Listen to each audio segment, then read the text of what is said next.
Any city has its unique features. Many cities have obliterated them as they've moved along through history. St. Paul has learned how to evaluate and care for those aspects of its history that are still physically evident in the city. I would start with Irvine Park. There's no question that the preservation of that neighborhood has just been one of the great gifts that we've given to the city of St. Paul. They were going to tear that down for industrial purposes or the overpass that was going to come up from Shepherd Road.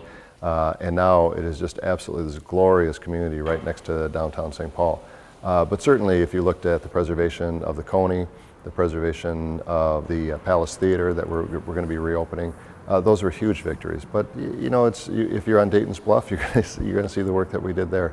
You have people that are committed to saving those neighborhoods and committed to reinvest in them.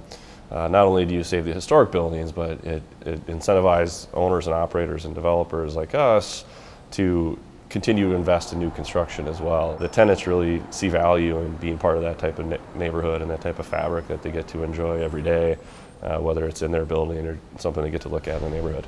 The single best part to me about living in a historic building is the historic elements that are still there that make a space so individualistic and so, well, artistic in a way.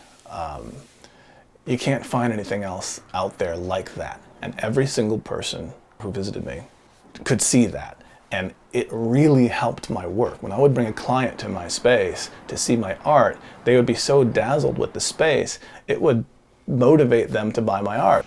I love the neighborhood feel of St. Paul, the different areas of town, and people really create an identity with their neighborhood, and that goes into the historic districts as well. We work in 25 different states and a lot of different communities, and St. Paul's very unique in that factor that people don't say they're from St. Paul, they say they're from a specific neighborhood of St. Paul.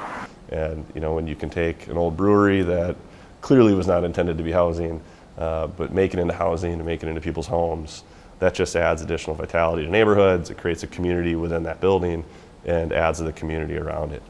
At some point, future generations are going to look at this place and will know us by what we've left here, the things that we've preserved here. They will try and put themselves in our places as we make decisions about what we save and what we don't, and how we care for our own environment. But I think it's the fact that, you know, it wasn't just the big, huge buildings or the commercial spaces that we preserved.